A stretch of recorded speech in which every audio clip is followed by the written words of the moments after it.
Vamos lá estudar a Bíblia? Apocalipse, capítulo 12. Nós estamos estudando desde o ano passado o livro de Apocalipse.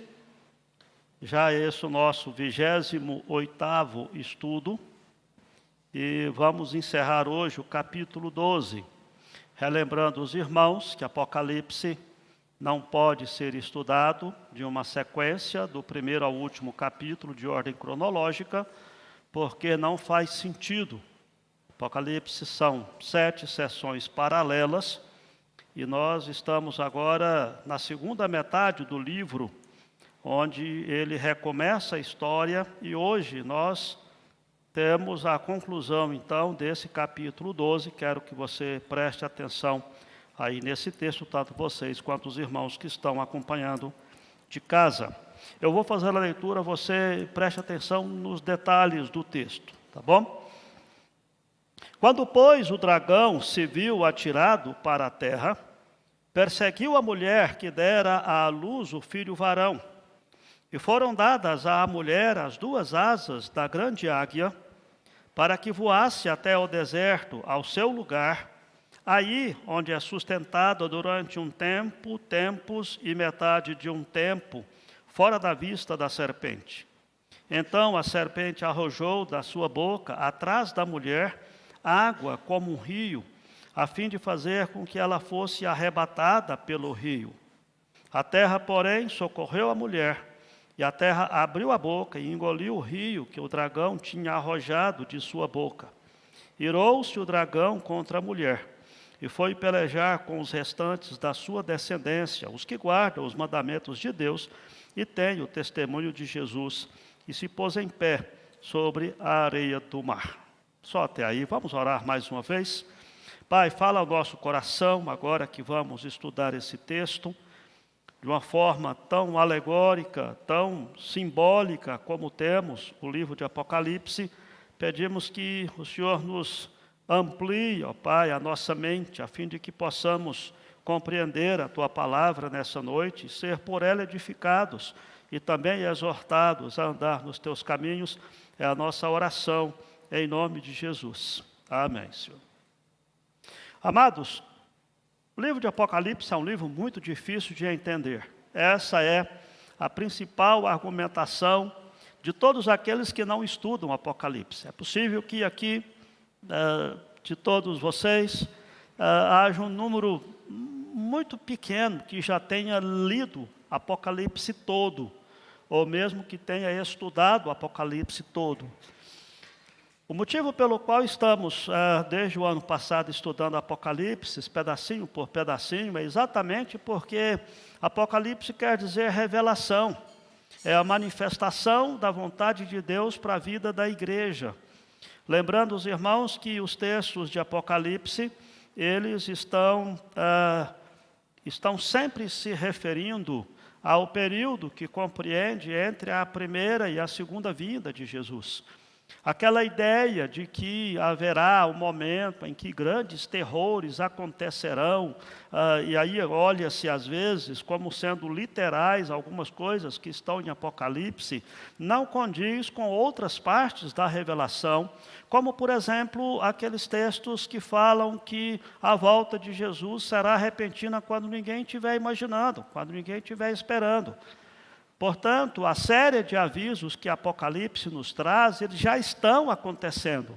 Apocalipse fala exatamente do que nós temos visto hoje na Ucrânia, o que nós temos visto hoje na África, da fome, da guerra, rumores de guerras, da maldade no coração humano, até mesmo aqui no nosso meio, no povo brasileiro, na afronta que se faz à verdade de Deus, que temos visto na nossa cultura. Tudo isso é o que está previsto em Apocalipse.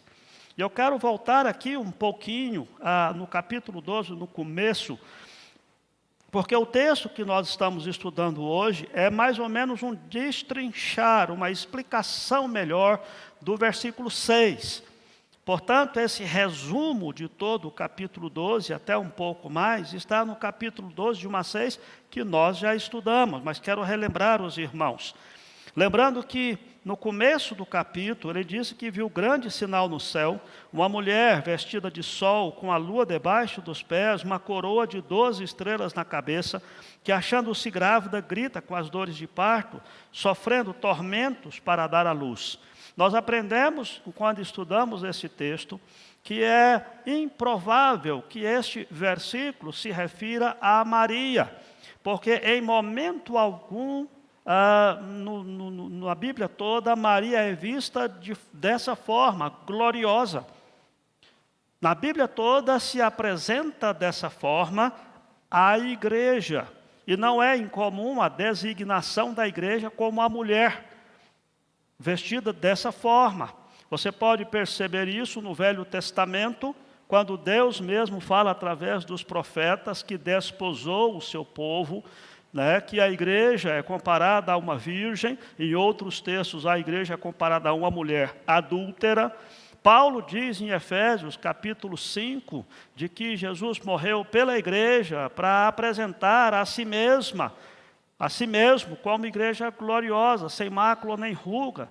Então, a ideia que nós temos aqui é de que a igreja que é descrita aqui, e que ela foi o canal pelo qual Jesus veio, concedido, o Filho de Deus, desde o Velho Testamento, que ansiava, que aguardava com ansiedade a vinda do Messias. Se nós colocarmos esse texto entendendo que seria Maria, você vai chegar a um ponto que não tem explicação nenhuma, porque Maria não foi levada para o deserto, Maria não teve essa descrição de absolutamente nada que se fala aqui. Portanto, os teólogos têm olhado esse texto do versículos 1 e 2 como se referindo à igreja, aquela através e para a qual Jesus veio. E daí, dos versos 1 até o verso 5, quando fala acerca do outro sinal, dragão no céu, um dragão grande, vermelho, com 7 cabeças, 10 chifres, na cabeça 7 diademas, e a cauda que arrastava a terça parte das estrelas do céu lançadas sobre a terra. É lógico que isso não é literal. Nós já aprendemos que não cabe 1/3 das estrelas do céu na terra. É impossível, não é uma linguagem literal, mas é simbólica essa linguagem. E aqui dos versos 1 até o verso 4, se refere a todos os séculos que antecederam o nascimento de Jesus. O verso 5 se refere ao período do ministério de Jesus, do nascimento até a crucificação, ressurreição e ascensão. Que ele diz aqui que nasceu o filho varão, que há de reger todas as nações com cetro de ferro, e o seu filho foi arrebatado para Deus até o seu trono. Então, um resumo de um resumo de um resumo do que Jesus aconteceu com o Filho de Deus, que se encarnou e que depois foi arrebatado, subiu aos céus até o trono. Aí chega no versículo 6. A mulher, representando aqui a igreja, porém fugiu para o deserto, onde lhe havia Deus preparado lugar, para que nele a sustentem durante 1260 dias. Verso 13. Quando, pois, o varão se viu atirado para a terra, perseguiu a mulher, e aí vem a história. Portanto, esse bloco que nós estamos estudando, dos versos 13 a 18, é uma explicação mais detalhada do que está contido no verso 6, que é o período que compreende entre a ascensão de Jesus, crucificação, ressurreição e ascensão de Jesus, até os dias de hoje, que é o sentido, que também já estudamos sobre a questão dos durante 1260 dias, e aqui nesse texto, especificando durante um tempo, tempos e metade de um tempo. Outro texto fala de 3 anos e meio, sempre se referindo a uma profecia de Daniel, que se cumpriu antes da vinda de Jesus, quando o imperador romano profanou o templo, e durante os 42 meses, referente a todo esse período, colocou e fez sacrifícios espúrios, blasfemos no templo de Jerusalém. Portanto, esse período se refere ao tempo em que nós estamos vivendo aqui, e estamos passando por essa luta, aquela tensão entre o já e o não ainda. Nós já fomos salvos por Jesus lá na cruz, mas ainda não estamos na glória celestial. Nós já temos os nossos pecados perdoados em Cristo Jesus, mas ainda somos herdeiros de uma natureza humana pecadora, corrompida. E assim nós temos que ver que esse período se refere a esse tempo em que nós estamos vivendo. Aqui o que o texto está nos mostrando, amados, é que nós temos a descrição da natureza satânica de oposição à igreja. Lembre-se, toda vez que algum governo, que alguma pessoa, que alguma coisa se levanta contra a igreja, jamais coloque no seu coração de que isso é resultado da nossa cultura. Não. Toda vez que alguém se levanta para proclamar, para se declarar contra os princípios estabelecidos de Deus, seja os princípios da família criada por Deus, seja os princípios da família como sendo a união de um homem com uma mulher, como Deus estabeleceu, toda vez que se levanta essa questão de ideologia de gênero, toda vez que se levanta essa questão do ateísmo, toda vez que se levanta essa questão de que a sociedade precisaria viver sem nenhuma influência da religião, isso tudo faz parte desse ataque de Satanás contra a igreja e contra o povo de Deus. Obviamente que nós não podemos nos dirigir e guerrear contra o inimigo errado, porque as pessoas que falam isso não são os inimigos de Deus. Não são os inimigos da igreja. Pelo contrário, essas pessoas precisam ser evangelizadas a fim de que saiam desse raio de influência de Satanás que proclama todas essas ideias e sejam alcançados pela graça de Deus. Portanto, a nossa luta, Paulo já dizia, não é contra o sangue e a carne. A nossa luta é contra os principados e potestades, contra os dominadores deste mundo tenebroso. E essa é a ideia implícita aqui, de que há um complô contra os céus ou contra a igreja. Aqui nesse texto, no verso 12, ele já havia dito, o último texto que nós estudamos, festejai os céus, o que nele habitais, né? Façam festas, e ai da terra, porquanto o diabo desceu até vós, cheio de grande cólera, sabendo que pouco tempo lhe resta. Veja que não há um lugar para uma apatia com relação ao diabo. Nós precisamos estar alertas, mas também não há lugar para um desespero de que o diabo é um inimigo mais forte do que nós, porque maior é aquele que está em nós do que o que está no mundo, o diabo. Maior é o que estão do nosso lado do que os que estão contra nós. Esse posicionamento da gente não ver, de fato, de não entrarmos em pânico com esse ataque do diabo, mas, por outro lado, não desprezar também, é o que está implícito aqui nesse texto. Por isso, conforme disse, esses versos finais explicam a nossa situação, os discípulos e a igreja, entre esse período, após a ascensão de Jesus, até a volta do nosso Senhor Jesus. E a boa notícia que nós temos aqui é que Cristo trouxe a vitória absoluta, como ele diz no verso 11, eles venceram por causa do sangue do Cordeiro, da palavra do testemunho, e porque não deram valor à própria vida, mesmo enfrentando a morte. Eu vi um documentário sobre a Segunda Guerra, há algum tempo atrás, mostrando que, nos momentos finais da Segunda Guerra, os generais de Hitler o aconselharam a buscar uma rendição, ou um momento de encerrar a guerra e apresentar um pedido de paz, né, ou de negociar o fim da guerra. E Hitler se recusou, pelo contrário. Ele ordenou que os seus soldados atacassem e atacassem e atacassem cada vez mais. O resultado disso é que, de forma indevida, porque a guerra já estava perdida para ele, mais de 1000 mísseis foram derramados sobre a Inglaterra e muitas pessoas morreram. E talvez se pergunta por que um general, por que um comandante, mesmo sabendo que a guerra está perdida, ainda faz uma ordem dessa, ainda faz um ataque desse. O mesmo razão que está escrito no verso 12. Como o diabo estava cheio de cólera, sabendo que pouco tempo lhe resta. Assim é a situação de Satanás. E hoje eu quero estudar com você exatamente sobre isso. Passa o slide, por favor, aí. Minha controle remoto, né?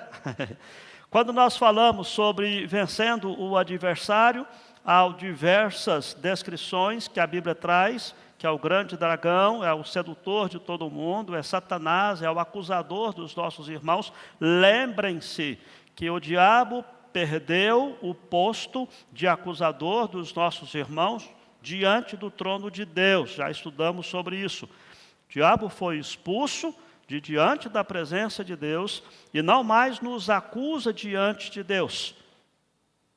Nós temos sim, como nós vimos hoje, o presbítero Rui leu aqui, nós temos um advogado diante de Deus. Mas o diabo já não nos acusa diante do trono de Deus.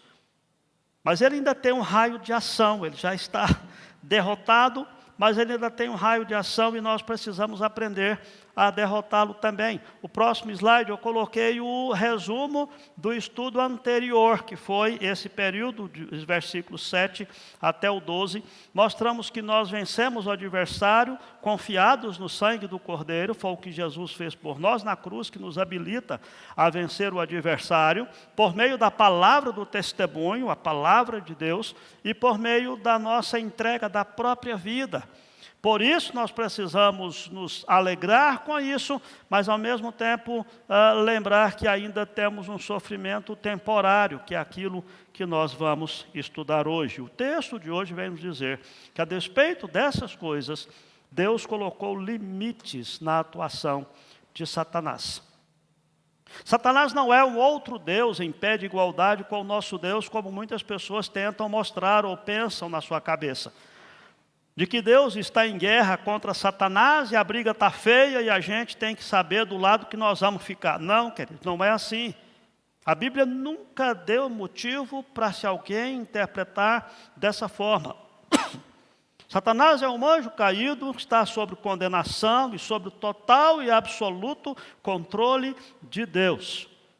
Satanás não é o rei do inferno, como às vezes a gente vê em algumas gravuras, né? As pessoas no inferno sendo atormentadas, Satanás ali com o espeto, espetando as almas que lá estão. E não, Satanás é um dos condenados também, um dos que foi lançado no lago de fogo. Nós vamos aprender isso um pouco mais à frente. Nós percebemos que a palavra de Deus nos mostra essa limitação de Satanás em alguns episódios. Vou lembrar os irmãos aqui alguns de Jó. Lembram-se quando Deus permite a Satanás afligir a Jó para aprovar a sua fé? Deus estabeleceu limites.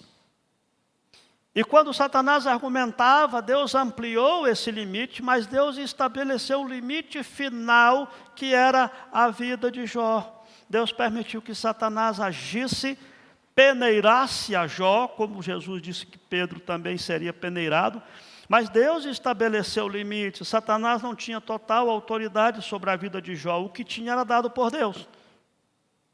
Outro episódio que nos lembra a limitação do poder do diabo é aquele de Jesus lá no pináculo do templo, no começo de seu ministério. Quando todos os argumentos do diabo contra Jesus foram refutados e depois, finalmente, Jesus dá uma ordem para que ele se retirasse.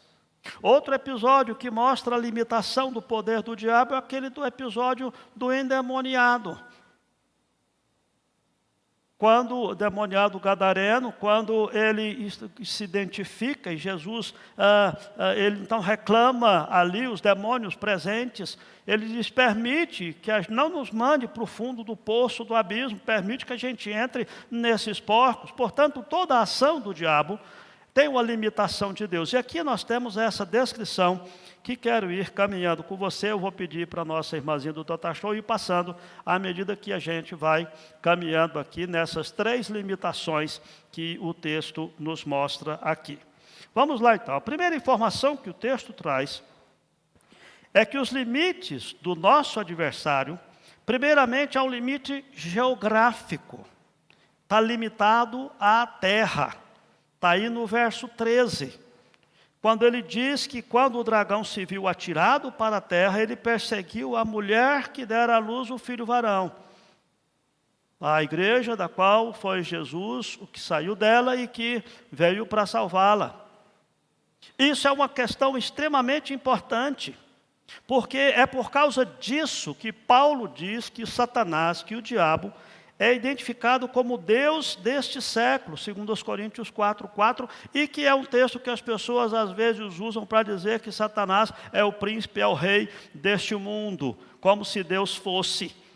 Mas quando diz que é o Deus desse século, quer dizer que ele molda a mente, o coração, a cultura das pessoas. E se você for perceber lá nesse texto de 2 Coríntios, capítulo 4, ele vai explicar exatamente isso. Ele diz assim no verso 3, mas se o nosso evangelho ainda está encoberto, é para os que se perdem que está encoberto, nos quais o Deus deste século cegou o entendimento dos incrédulos, para que se lhes não resplandeça a luz do evangelho da glória de Cristo, o qual é a imagem de Deus. Portanto, Satanás continua e está atuando na terra com essa função de vedar os olhos das pessoas. É por isso que toda vez que nós falamos de evangelização, a gente deixa claro, deixa explícito que a sua tarefa não é converter as pessoas, é o Espírito Santo que faz isso.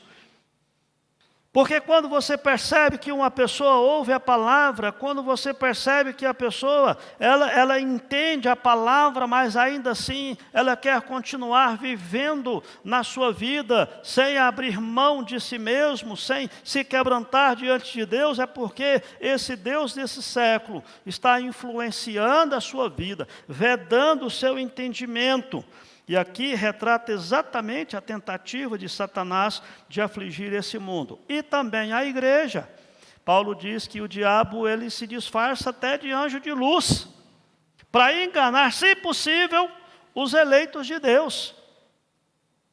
Aqui que vem essa ideia de que Deus estabelece ele limite, porque Satanás não pode te tocar na eternidade. Satanás não tem o poder de tirar de você, ou de te colocar numa situação difícil, o próprio Satanás, diante de Deus. Por isso que ele tenta frustrar a nossa fidelidade a Deus terrena, porque ele não pode impedir a salvação que foi conquistada por Jesus. O diabo não tem esse poder. Nós temos que lembrar de que nós estaremos livres das investidas do diabo no céu, mas estamos aqui na terra suscetíveis a essas investidas. Portanto, quando nós falamos de tentação, quando nós falamos do diabo, nós estamos falando coisas próprias de todos nós, de todos os homens, as mulheres, os seres humanos, porque o diabo de fato está, conforme diz Jó, rodeando a terra e procurando alguém para devorar, como diz Pedro, como um leão procurando alguém para devorar. Então, a primeira limitação do diabo que nós temos nesse texto é porque é a limitação geográfica, é aqui na terra. Nós precisamos perseverar e ficar firme, porque um dia haveremos de ficar livres dessa tentação. Um dia haveremos de ficar livre da nossa própria natureza humana corrompida. Aliás, deixa eu fazer um pequeno parêntese para mostrar para você que o diabo não é onipresente, é um ser criado. O diabo não pode estar em todo lugar ao mesmo tempo. Na realidade, queridos, às vezes nós somos tentados, como a Bíblia diz, pela nossa própria cobiça. Muitos dos nossos pecados nós cometemos por nossa própria conta, sem nenhuma influência do diabo. Se você pensar, em última instância, é por influência do diabo, porque foi ele que começou essa história toda lá no Jardim do Éden. Mas muitas vezes nós nem precisamos do diabo para pecar. O nosso próprio coração corrupto nos engana, nos seduz. O mundo, a fascinação das riquezas, nos seduz também.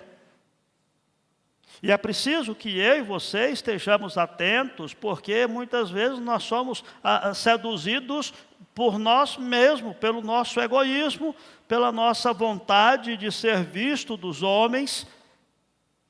E aqui nessa terra estamos sujeitos a essa ação do diabo e também a influência do mundo e a influência do nosso próprio coração corrompido e decaído. No versículo 14, temos a segunda limitação que é dada ao diabo, que é o limite do tempo.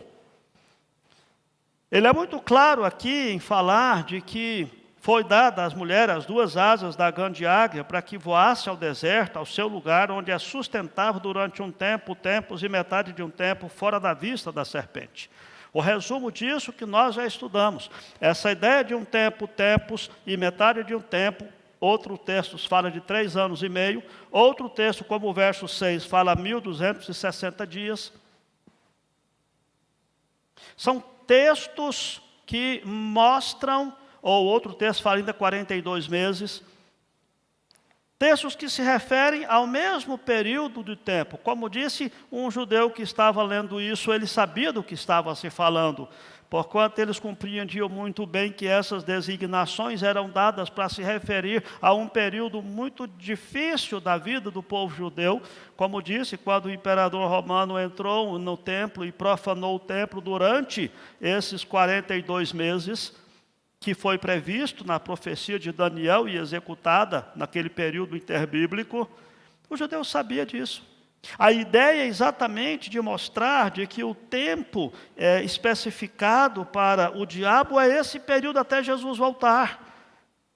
E esse é o motivo pelo qual o diabo está cheio de grande cólera, porque sabe que pouco tempo lhe resta. Sabe que já está derrotado, como ele já havia dito ali no verso 11, que eles venceram ao dragão por causa do sangue do cordeiro.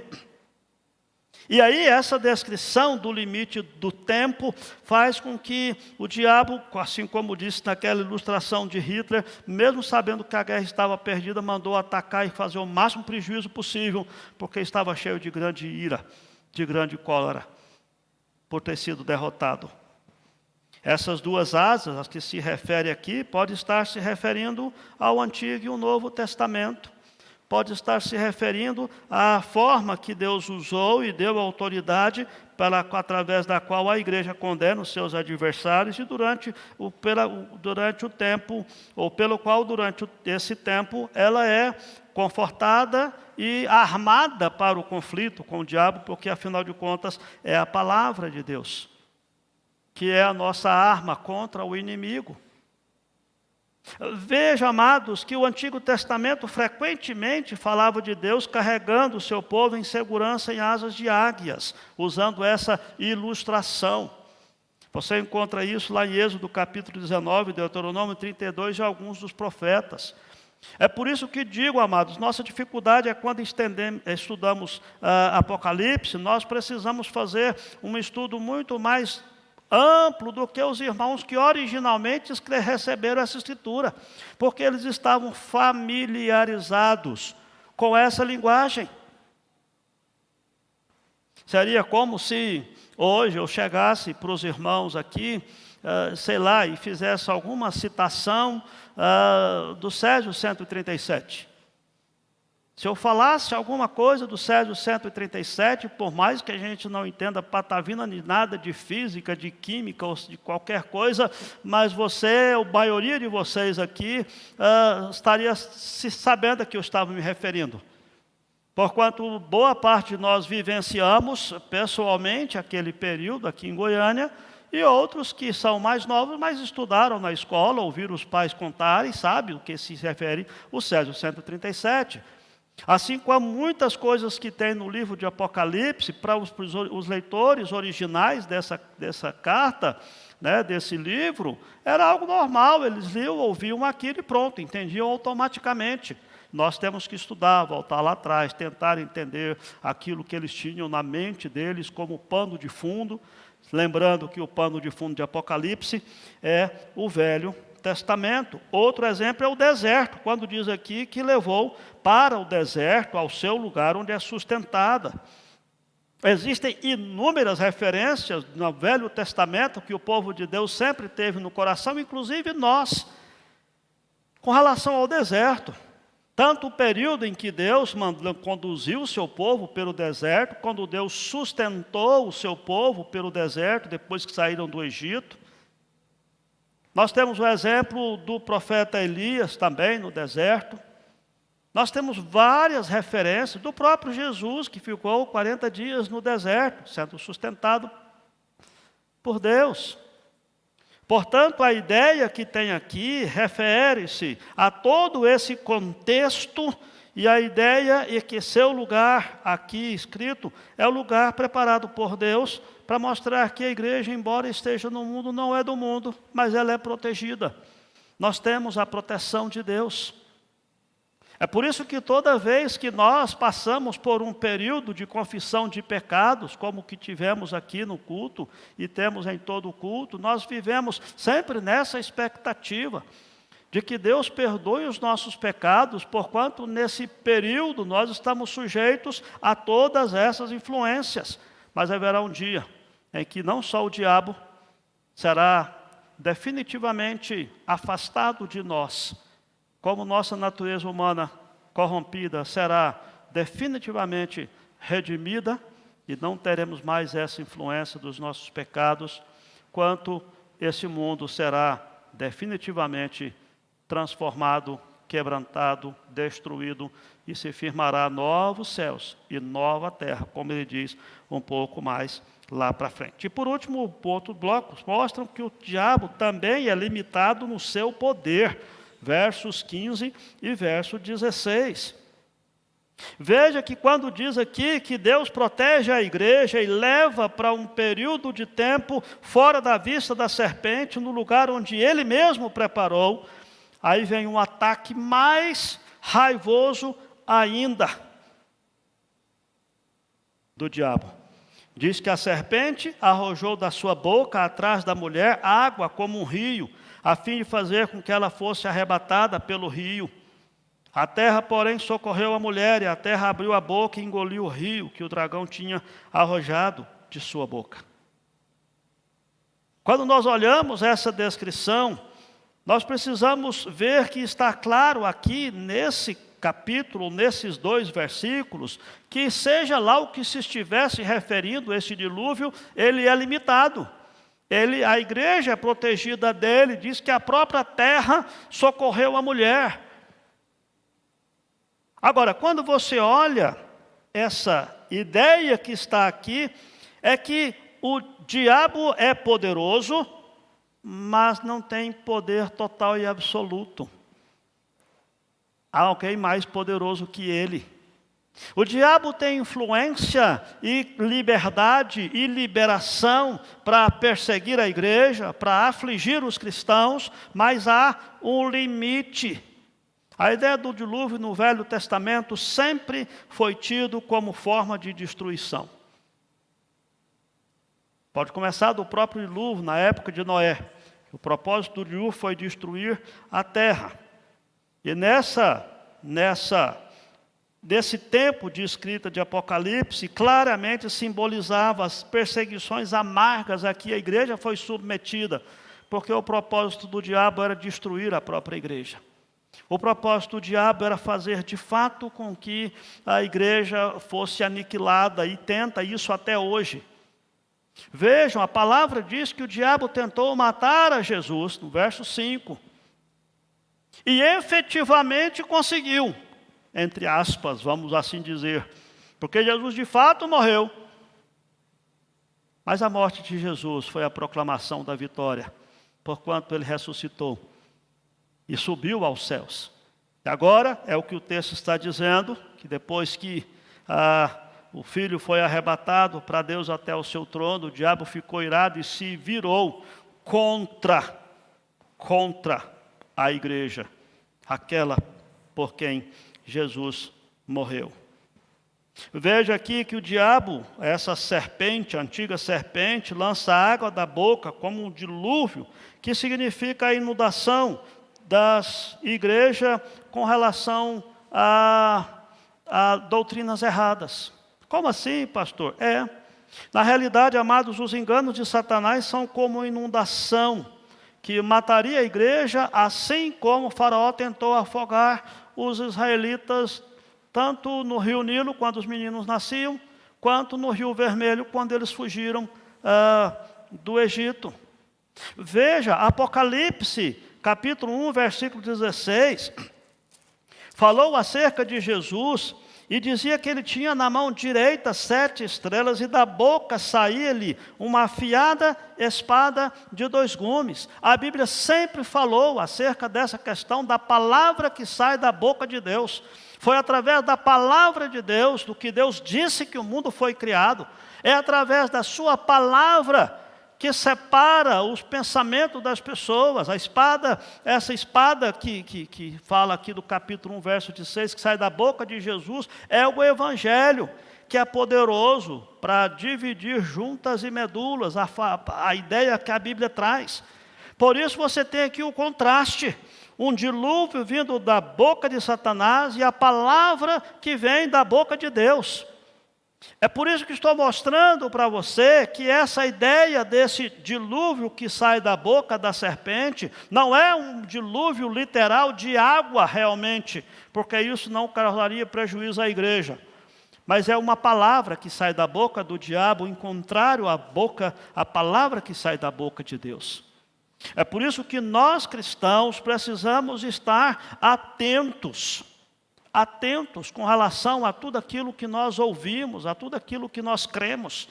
Porque o diabo vai tentar, ao invés de apresentar uma proposta contra tudo que Deus estabeleceu, contrária à palavra de Deus, o diabo vai tentar distorcer a palavra de Deus, a fim de fazer com que o povo de Deus se desvie.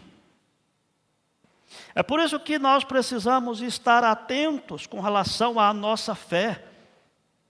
Depois que isso aconteceu, no século II, a igreja começou a enfrentar sérias ameaças doutrinárias.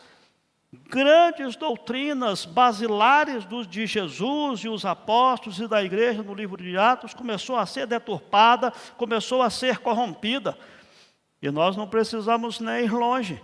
Podemos só perceber as doutrinas que nós chamamos de católica romana, porque estamos vivendo hoje, que na época não era, é a igreja. Lembre-se que só temos a vertente dos protestantes e os católicos depois da forma protestante, antes era só a igreja.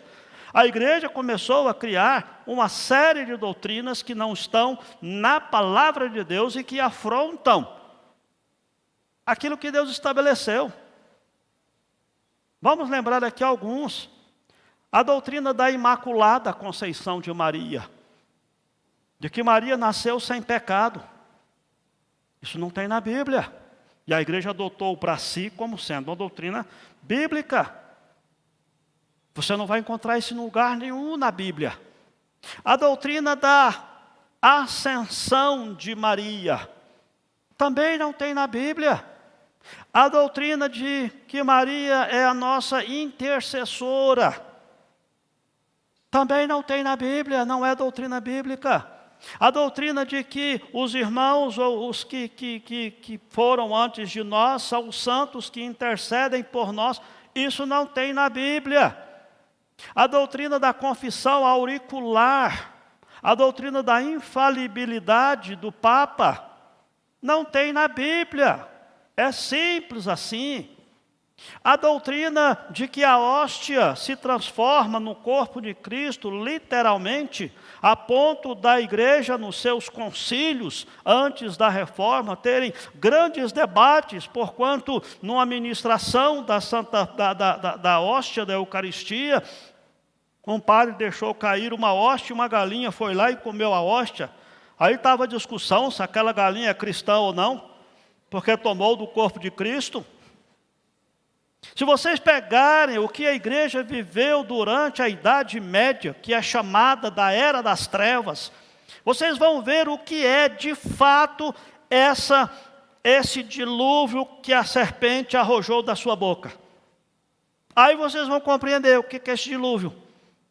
Porque são tantas doutrinas absolutamente contrárias, que vão contra a palavra que saiu da boca de Deus, e a gente entende agora, analisando isso, o que é esse dilúvio que sai da boca do diabo contra a igreja. E o que é pior, Como disse para vocês, nós temos hoje sim uma separação entre o ramo católico romano e o ramo protestante. Mas antes da reforma, éramos uma igreja só, não existia essa descrição, queridos. E agora, mesmo no ramo protestante, assim como na católica se permaneceram, essas doutrinas que acabei de citar, elas estão intactas até hoje no catolicismo romano. Por mais que você possa dizer, mas pastor, eu participo de uma igreja católica que não tem santo, não tem estátua, por exemplo. Mas olha a doutrina mesmo da igreja católica, você vai perceber que está tudo lá intacto. Todas as doutrinas que não têm fundamento bíblico. E do ramo chamado protestante, nos nossos arraiais evangélicos, aí também o que tem saído de besteira, o que tem saído de coisa que vem da boca de Satanás, está aí na boca que tem sido proclamado por determinados mercadores da palavra, não tem fim, queridos, não tem fim. É por isso que você precisa estar atento. Esses dias nós estávamos rindo até, para não chorar, a gente começou a rir. Eu e mais uns outros pastores, contando algumas experiências. De alguns irmãos que falavam assim, às vezes alguns irmãos mais incautos, né? Falaram, olha, tem 2 teólogos que eu respeito no Brasil, que eu ouço e ouço com vibração e com alegria no coração. Augusto Nicodemos e Edir Macedo. Aí a gente tem que rir. Porque são 2 pregadores que pregam coisas absolutamente opostas. Não tem como você ouvir esses 2 pregadores e concordar com os 2. Porque eles pregam coisas opostas. É preciso, amados, e já disse isso trocentas vezes e volto a repetir. Pode ser eu que esteja aqui pregando a palavra, o pastor Rubens pregando a palavra, o pastor Renan, o pastor Carlos, qualquer um dos presbíteros, não importa. Podemos convidar Hernandes Dias Lopes, Augusto Nicodemo, qualquer pregador para vir aqui, mas se chegou nesse púlpito e pregou a palavra, você precisa verificar na sua Bíblia se o que o pregador está falando está de acordo com a palavra. Porquanto a tarefa é sua de não se deixar enganar pelos falsos pregadores. E por mais que esses pregadores que estou citando aqui, sejamos de confiança, vamos dizer assim, isso não isenta você de estudar a palavra e de analisar aquilo que está sendo pregado aqui nesse púlpito.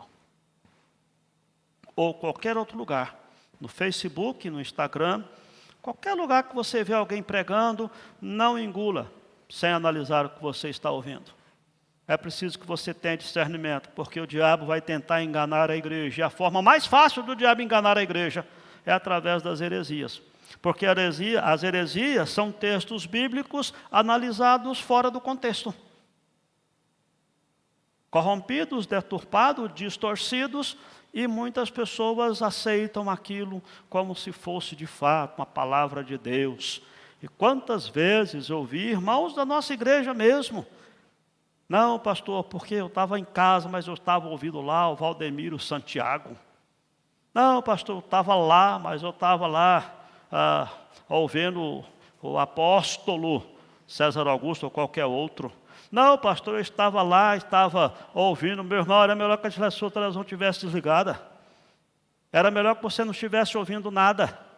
Porque se você ouve tudo isso sem nenhum critério, sem nenhum filtro, sem nenhuma análise à luz da palavra de Deus, é possível que isso vá lhe fazer mais mal do que bem. De levar você a ter uma fé corrompida, deturpada e sendo enganado pelo enganador, que a gente já viu aqui acerca de quem são. Esse texto que fala que a terra socorreu a mulher não é um texto fácil de entender. Porque a própria terra socorreu a igreja. Entretanto, quando nós olhamos, volto a dizer, com os olhos do Velho Testamento, nós vamos olhar aqui aquele texto de número 16, quando a terra literalmente se abriu e consumiu Coré, Datã e Abirão. Quando nós olhamos a história da igreja, quando Deus disse que levantou o imperador babilônico, o império babilônico, para levar o seu povo para o cativeiro. Depois Deus levantou o império persa com Ciro. E Deus fala de Ciro, um imperador, vamos chamar de ímpio, ou seja, não judeu, como sendo um instrumento nas mãos de Deus. E de fato, Deus usa as questões ou as coisas referentes a essa terra para proteger a sua igreja. Deus usa um governo, por mais que possa estar atacando a igreja com leis e com ideias e com conceitos que ferem a fé cristã, Deus usa um ou outro governante, um ou outro líder para se colocar contra essa ideia de que Deus usa de todos os recursos para proteger a igreja, a própria terra protegeu a igreja. Lembrando os irmãos de quando fala que este mundo jaz no maligno, de quando fala que o diabo é o Deus desse século, nós temos que lembrar de que ao Senhor pertence a terra, e tudo que nela se contém, o mundo é o que neles habita. E Deus usa tudo isso também para proteger a sua igreja contra as investidas do diabo. A conclusão que nós chegamos é de que, a despeito disso tudo, que o diabo é limitado de forma clara, limite geográfico, de tempo e de poder, o diabo continua irado e com autorização para lutar contra o povo de Deus, com o propósito de fazer com que o povo de Deus, de fato, possa ser um povo consagrado e purificado, até mesmo pelo sofrimento. 2 Pedro diz que, até bom ler esse texto, é mais fácil. 2 Pedro, capítulo 5, ele diz assim, a partir do verso 8 até o 10, sede sóbrios e vigilantes, o diabo vosso adversário anda em derredor, como ladrão que ruge procurando alguém para devorar. Resisti-lhe firmes na fé, certo de que sofrimentos iguais aos vossos estão se cumprindo na vossa irmandade espalhada pelo mundo. E ele conclui, o Deus de toda graça, que em Cristo vos chamou à eterna glória, depois de ter sofrido por um pouco, e aí entra a ação do diabo para nos fazer sofrer por um pouco, nesse período, antes de Jesus voltar, esse Deus mesmo de toda graça, há de vos aperfeiçoar, firmar, fortificar e fundamentar.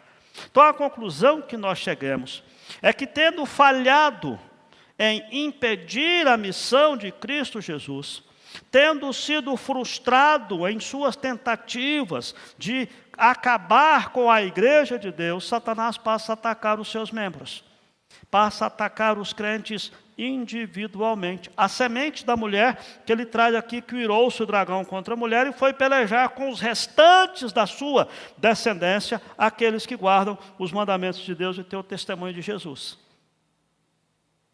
Se você é crente, se você guarda os mandamentos de Deus, saiba que você está na lista de preocupação do diabo.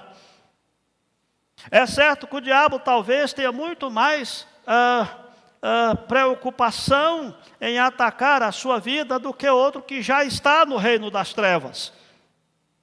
É certo que aqueles que foram libertados do império das trevas e transportados para o reino do Filho do seu amor são alvos da ira das forças das trevas, que perdeu você. O diabo não pode tirar a sua salvação. O diabo não pode comprometer a sua vida eterna. Mas o diabo pode atacar você, a fim de impedir que você cresça em santidade diante de Deus, a fim de que você passe a duvidar do amor de Deus, como muitos crentes duvidam, por causa do sofrimento, das lutas, a fim de que você possa não ter noção de que você é herdeiro da vida eterna, conforme João diz na sua carta, estas coisas vos escrevi a fim de saberdes que temos a vida eterna, porque muitos crentes têm dúvida. Não, pastor, eu só vou saber se eu vou ser salvo ou não quando Jesus voltar, né? Eu vou ver. Não, não tem disso. É isso que o diabo quer, é lançar dúvida no seu coração. A dúvida é o oposto da fé, da confiança. Por isso, quero desafiar você a olhar para esse texto e, como sendo alguém descendente da mulher que guarda os mandamentos de Deus e que tem os testemunhos de Jesus, que você seja atento, como Pedro diz, sede sóbrios, que é o oposto do bêbado, né? Alguém que sabe o que está fazendo, está lúcido e vigilante, porque o diabo anda em derredor. E se você permitir, ele vai fazer um estrago muito grande na sua vida. Ele pode não tirar a sua salvação, porque de fato não pode. A sua salvação foi conquistada lá na cruz por Cristo Jesus, independente das obras do diabo possa fazer agora. Mas ele pode tirar a sua alegria da salvação. Ele pode tirar a sua santificação. Ele pode colocar tentações na sua vida e fazer com que você não cresça na fé. Ele pode enganar você para que você tenha uma doutrina errada no seu coração. E aí eu encerro com o texto de 1 Coríntios 10, 13. Quando Paulo diz que não nos sobreveio tentação que não fosse humana. Humana no sentido de dentro dos limites e do contexto humano. Toda tentação é nesse contexto. Ou o diabo vai tentar levar você para a lascívia, ou para o roubo, ou para o egoísmo, ou para qualquer outro tipo de pecados que é próprio dos homens. É o que o texto está dizendo. Entretanto, o apóstolo Paulo fala que Deus é fiel. Preste atenção nisso. Deus não permitirá que você seja tentado além da sua força. Sempre, Deus, juntamente com a tentação, vai prover livramento, de tal forma que você possa suportar. Por isso, o dia que você querer falar para si mesmo, cara, eu caí em tentação porque não tinha jeito não, né? Não dava conta, estava fora da minha capacidade. Mentira. Você está indo contra a palavra de Deus. Não está fora da sua capacidade de reagir. Não está fora da sua capacidade, porque a palavra diz que Deus proverá o livramento, de tal forma que você possa suportar. Fique atento, fique esperto. Saiba que o diabo não pode tirar a sua salvação, mas ele pode tirar a sua santificação.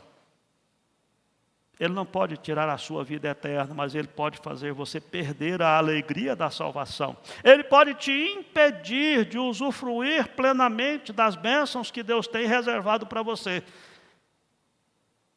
Daí a necessidade de ser sóbrio e vigilante, e de estar atento contra as ciladas do diabo.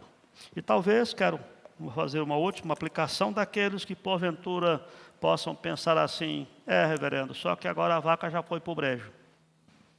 Já caí na cilada do diabo. Já acabei com o meu casamento, meus filhos já se desviaram pelo caminho, minha vida financeira já foi embora, a minha moral já se foi também, eu não tenho mais nenhuma autoridade diante de minha esposa, de meus filhos, ou do marido, né? Os meus amigos já me desprezam porque eu fiz muita burrada na vida. Não existe isso, queridos. Na verdade, você está aqui hoje, ou está ouvindo essa palavra pela internet, porquanto a boa notícia que Deus dá é essa: aqueles que são de Cristo Jesus, o maligno não lhe toca.